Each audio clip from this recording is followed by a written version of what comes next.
एक और अपडेट आपको दे, नेपाल में युवाओं ने पुलिस कर्मियों तक को दौड़ा दिया है, तो पुलिस भी इनको काबू नहीं कर पा रही है। ये बड़े अपडेट यहां से आ रहे हैं, जैसे कि हम आपको बता रहे हैं, लगातार जो नेता हैं उनके घरों को भी अब ये भीड़ युवाओं की निशाना बना रही है। नेपाल के पूर्व डिप्टी पीएम के घर पर पथराव हुआ। ओली सरकार के मंत्रियों ने पुलिस की सुरक्षा यहां पर मांगी है और 3 मंत्री हैं जो अब तक इस्तीफा दे चुके हैं। और हालात कुछ ऐसे हैं कि नेपाल के पूर्व पीएम पुष्प कमल दहल के घर पर आगजनी की खबर है। इसके अलावा जो हालात ये हैं कि जो राष्ट्रपति हैं वहां पर उनके निजी आवास पर आगजनी की खबर आ रही है। तो ये स्थिति है जो फिलहाल चिंताजनक बनी हुई है। सिकता हमारे साथ हैं। सिकता, अब तो जो बड़े बड़े नेता हैं उनके घर तक यहाँ पर भीड़ पहुंच जा रही है, जरा बताइए क्या स्थिति वहां पर है और क्या बेकाबू हो गए हैं हालात?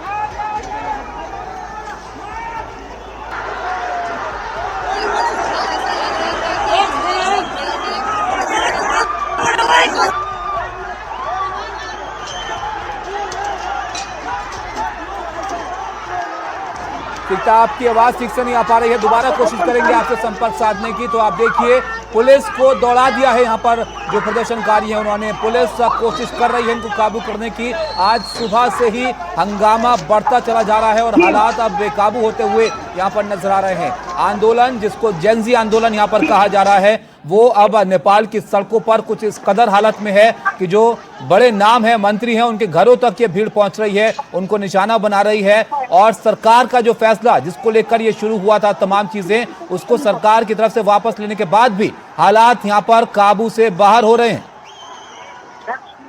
सिकता हमारे साथ हैं। सिकता, अगर आप सुन पा रहे हैं हमें बताइए, आप क्या देख पा रहे हैं ग्राउंड जीरो पर?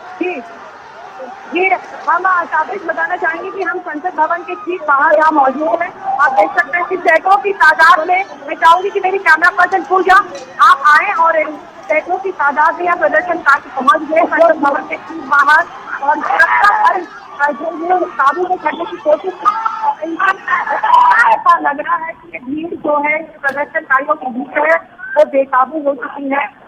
ये संसद भवन के अंदर घुसने की कोशिश कर रहे हैं, सुरक्षा है उन्हें पीछे धकेलने के लिए तमाम कार्रवाई भी कर रहे हैं। कुछ देर पहले आज से जाकर बोले प्रदर्शनकारी की तरफ तो पत्थर भी चले, आगजनी की घटनाएं भी हुई। ये गेट जो है, ये गेट नंबर 1 है पार्लियामेंट हाउस का, और धावा बोला है प्रदर्शनकारियों ने सुबह से लगातार। एक और अपडेट आपको दे देते हैं, नेपाल की सरकार इस वक्त संकट में नजर आ रही है, सरकार गिर सकती है। एक और अपडेट यहां पर आया है, राम रसवो पापा आसिम शाह हैं जिन्होंने रिजाइन कर दिया है, एमपी हैं, वाटर सैनिटाइजेशन मंत्री हैं। एक और मंत्री का इस्तीफा हुआ। इसके अलावा स्पोर्ट्स मिनिस्टर ने भी इस्तीफा वहां पर दे दिया है। तो लगातार इस्तीफों का सिलसिला जारी है और ऐसा लग रहा है कि सरकार अपना समर्थन खो रही है। नेपाल की सरकार गिर सकती है, समर्थन वापस ले सकती है नेपाली कांग्रेस। जो सहयोगी पार्टियां नेपाल की इस ओली सरकार को समर्थन दे रही थी, वो अब अपना समर्थन